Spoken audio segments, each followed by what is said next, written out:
Imagine this. You finally buy the home of your dreams, a beautiful two-story house in a quiet, well-kept suburban neighborhood called Oak Ridge Heights. For years, you saved every dollar, worked late nights and sacrificed vacations, all for this moment. Now, as you slide the key into the front door, you're filled with hope. You imagine peaceful mornings, friendly neighbors waving hello, and quiet nights on the porch with your family. But what you didn't know was that Oak Ridge Heights was hiding a dark secret. The very first day Ethan Walker moved in, he noticed the stairs, curtains shifting as he parked his brand new 2022 Chevy Tahoe in the driveway, neighbors whispering as boxes were unloaded. He thought nothing of it at first, after all. Every neighborhood has its share of curious eyes. But then came Karen Mitchell, the neighbor who always seemed to know everyone's business. With her sharp eyes and sharper tongue, she introduced herself not with a smile, but with suspicion. "Nice SUV you've got there," she said, tilting her head as though examining evidence in a courtroom. "Funny, it looks exactly like the vehicles they auction off when the government seizes them. Did you really buy it? Legally?" Ethan chuckled politely, brushing off the comment. He didn't know it then, but this was just the beginning of his nightmare. Within a week, letters started showing up in his mailbox. Anonymous complaints. "Your SUV is an illegal government vehicle. You're pretending to be law enforcement. You don't belong here." At first, Ethan ignored them, but the letters kept coming.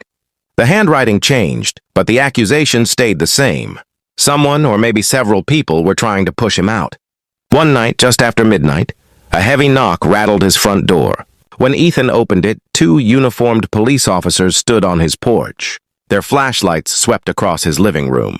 "Sir," one of them said, "we've received a tip that your vehicle out front is stolen property. Mind if we take a look?" Ethan's heart sank. But he calmly showed them his registration, insurance papers, and purchase documents. Everything was in order. The officers nodded, but one of them leaned in before leaving and whispered, "Someone around here really doesn't want you living in this neighborhood. Be careful."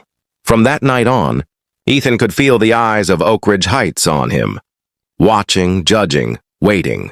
The only person who showed him kindness was Mike Turner, a mechanic who lived 2 doors down. Mike had seen it before, new families driven out through lies and harassment. "Ethan," Mike warned, "this isn't about your car. That's just the excuse. Someone here wants you gone and they'll do whatever it takes." Soon after, Karen began rallying other neighbors. She filed HOA complaints, first about Ethan's SUV, then about the way his trash cans were placed, even about the color of his porch lights. Ethan's tires were slashed one night. His security cameras mysteriously went dark, their wires cut clean. Whispers followed him when he walked his nephew around the block. And then, the most unthinkable thing happened. Child Protective Services showed up at his door. An anonymous report had accused Ethan of endangering his nephew. Ethan was horrified. Not only was he being targeted, but now his family was being dragged into the lies. That night, Ethan called his sister, Sophia Walker. She wasn't just his sister. She was a paralegal, with experience in housing disputes. If anyone could help him fight back, it was her. Sophia listened carefully, and then she said, "Ethan, this isn't random. This is coordinated. Someone powerful in that neighborhood wants you out, and I think I already know who."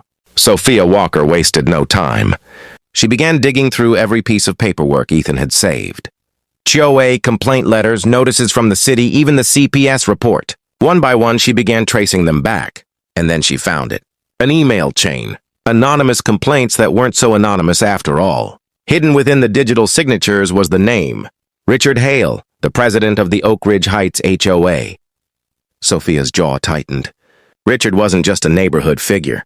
He was known for running the HOA like a king, controlling, manipulative, and ruthless toward anyone who challenged his authority. As she dug deeper, the puzzle pieces began to fit together. Richard had his eyes on a vacant lot next to Ethan's property. If Ethan were forced out, Richard could manipulate the sale, buy both properties, and make a massive profit from a developer. Ethan's arrival had ruined his plan, so Richard had decided to ruin Ethan.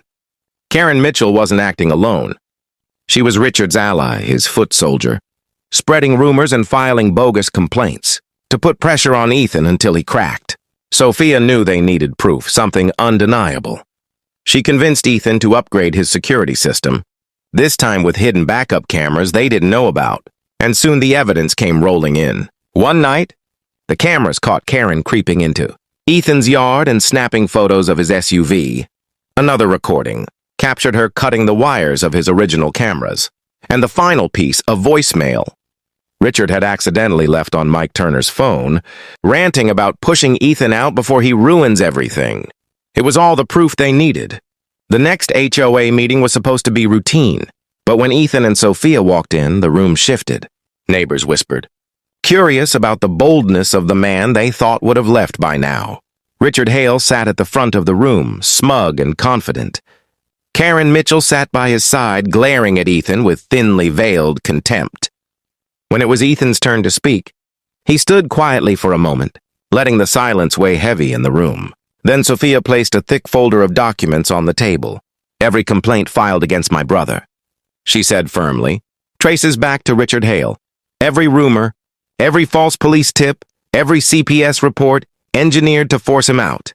The room erupted in gasps. Richard's face turned red. The room erupted in gasps. Richard's face turned red. That's nonsense, he shouted. But then Sophia pulled out the printed emails, the surveillance stills of Karen trespassing, and finally she played the voicemail. Richard's own voice filled the room. We'll push him out. He won't last here. That property will be mine.